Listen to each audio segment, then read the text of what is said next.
ക്ഷമിക്കണം. കള്ളുകുടിച്ച് വെളിവില്ലാതെ വന്ന് പെട്ടുപോയി. ഭ്രാന്ത തലയ്ക്ക്. പക്ഷേ ആ പോയ ഭ്രാന്തനാണ് വാക്കുകൾ വെറും വാക്കുകളല്ലെന്ന് എന്നെ പഠിപ്പിച്ചത്. മനുഷ്യനെ കുറിച്ചുള്ള ആദ്യ പാഠങ്ങൾ എന്നെ പഠിപ്പിച്ചത് എന്റെ ഗുരു.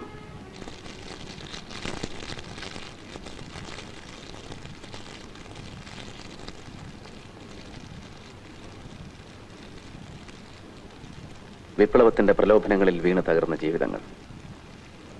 ജനതയ്ക്കിന്നവർ വെറും കൊലയാളികൾ. പക്ഷെ എനിക്കറിയാം, തീവ്രമായ ആത്മാർത്ഥത ഞാൻ അനുഭവിച്ചിട്ടുണ്ട്. ഞങ്ങൾക്കന്ന് സ്വന്തം ജീവിതം ഒന്നും ആയിരുന്നില്ല. മനുഷ്യന്റെ വേദനയായിരുന്നു പ്രശ്നം. അവന്റെ മോചനമായിരുന്നു സ്വപ്നം. എല്ലാം തകർന്നു പോയില്ലേ?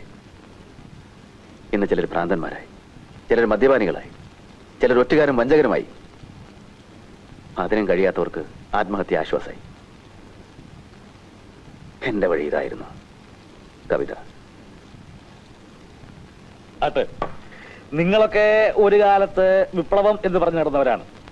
പക്ഷെ ഒരു കാര്യം ഞാൻ പറയാം, നമുക്ക് ഇന്ത്യക്ക് മതേതരത്വത്തിൽ അധിഷ്ഠിതമായ ജനാധിപത്യ വിശ്വാസപ്രകാരമുള്ള ഒരു നിർത്ത്. ജനാധിപത്യവും മതേതരത്വവും നമുക്ക് മറ്റെന്തെങ്കിലും സംസാരിക്കാം. വേണ്ട, ഞാൻ എടുത്തോളാം. ഒരു സെക്കൻഡ്. ഹലോ.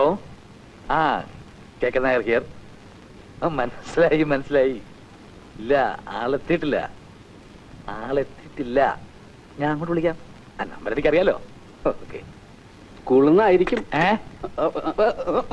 ആ അല്ല, ഇനിയിപ്പോ അന്യനാടൊക്കെ വിട്ട് സ്വന്തം നാട്ടിൽ താമസമാക്കിക്കൂടെ?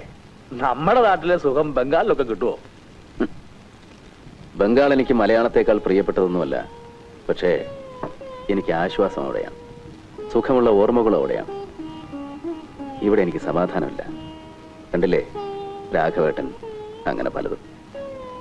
അമ്മയുള്ളപ്പോ വല്ലപ്പോഴും ഒക്കെ വരുമായിരുന്നു. ഇപ്പൊ മടിയാ. തറവാട്ടിലിപ്പോ ആരൊക്കെയുണ്ട്?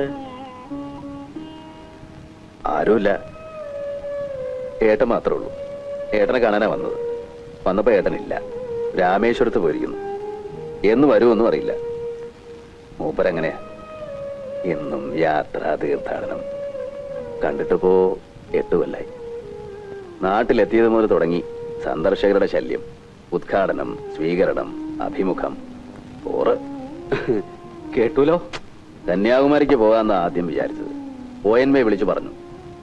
മൂപ്പരാ പറഞ്ഞത് അവിടെ ഭയങ്കര തിരക്കാ, സ്വസ്ഥതയ്ക്ക് ഇവിടാ നല്ലതെന്ന്.